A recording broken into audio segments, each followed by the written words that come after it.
प्रणाम सद्गुरु।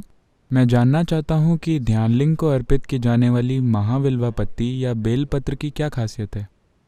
हम भी ऐसा करने की सोच रहे हैं, जैसा देश के कुछ हिस्सों में कुछ लोगों ने किया है।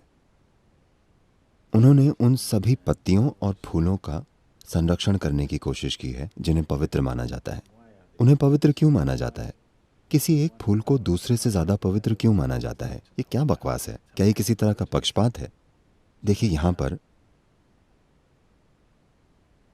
अभी दो पेड़ हैं। ये फूल का पेड़ है और वो क्या है?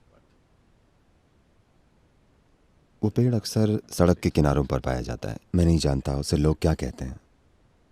आपको समय बिताना चाहिए। इन सब चीजों के लिए आपको समय देना होगा।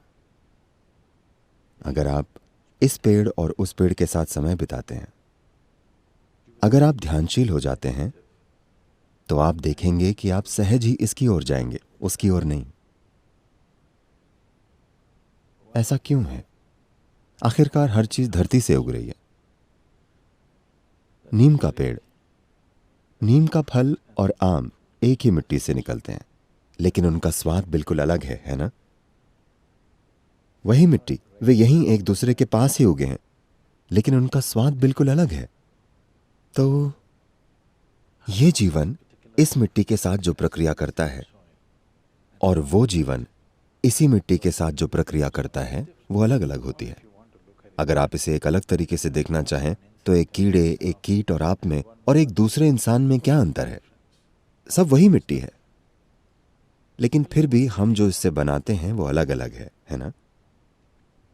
तो हर समाज में इससे फर्क नहीं पड़ता कि आपने कितने तरीकों से समाज और लोगों को बराबर रखने की कोशिश की है। लोग अलग बन जाते हैं। कुछ खास तरह की प्रतिभा के लोग अलग दिखेंगे, कुछ खास तरह की काबिलियत के लोग अलग दिखेंगे। आप उन्हें दबा नहीं सकते, है ना? आप चाहे जो कर लें। कुछ लोग सबसे अलग होंगे, कुछ लोग साधारण से बने रहेंगे। ये हर हाल में होगा। This is bound to happen. Similarly, among other lives, also it is true. ऐसे ही जीवन के दूसरे रूपों के लिए भी ये सच है। पेड़ों के साथ भी ऐसा ही है। तो जो लोग आध्यात्मिक मार्ग पर हैं, वो लगातार हर संभव तरीकों से सहारा ढूंढते हैं, क्योंकि जब आप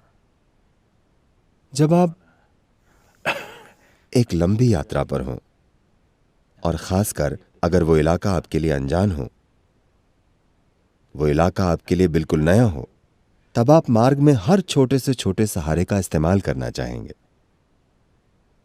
आप देखेंगे, अगर आप पहाड़ पर चढ़ रहे हो, अगर आप एवरेस्ट की चढ़ाई कर रहे हो, मान लीजिए आपके पास एक छोटी रस्सी है। आप वो रस्सी खोना नहीं चाहेंगे, आप उसे रखना चाहेंगे, क्योंकि आप नहीं जानते वो छोटी रस्सी कब काम आ जाएगी। अगर आप शहर में हो तो आप उसे फेंक कर जा सकते हैं, लेकिन अगर आप उस तरह के अनजान इलाके में हैं, तब आप रस्सी का एक छोटा टुकड़ा भी नहीं फेंकना चाहेंगे, क्योंकि आप नहीं जानते कि कल ये कैसे काम आएगा।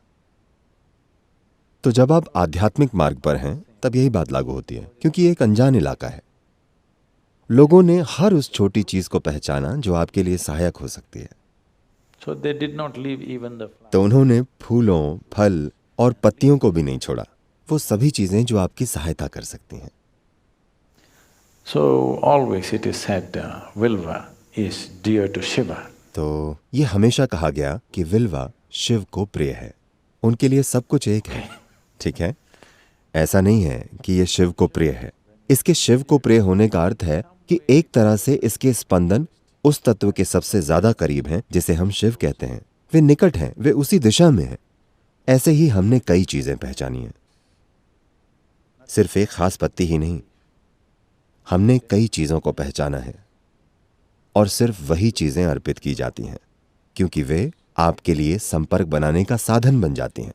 आप वो पत्ती उनके पास छोड़ नहीं आते, आप उसे वहां रखते हैं और फिर वापस ले आते हैं, है ना?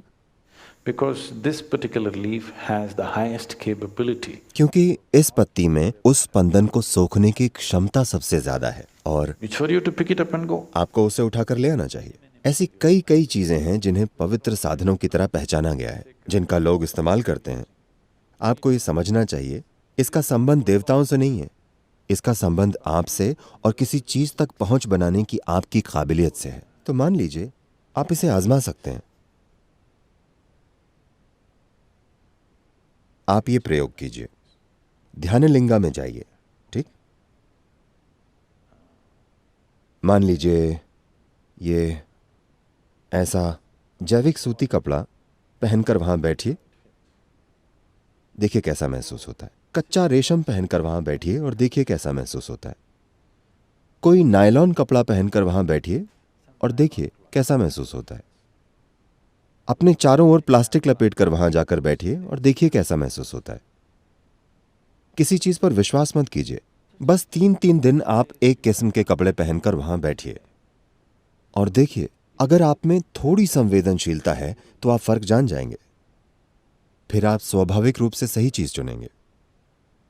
तो अहम चीज यह है कि जब आप वहां जाकर बैठते हैं, हर चीज जो आपके पास है वो ऊर्जा सोख कर आपको पोषित करने में मददगार होनी चाहिए। यही मकसद है।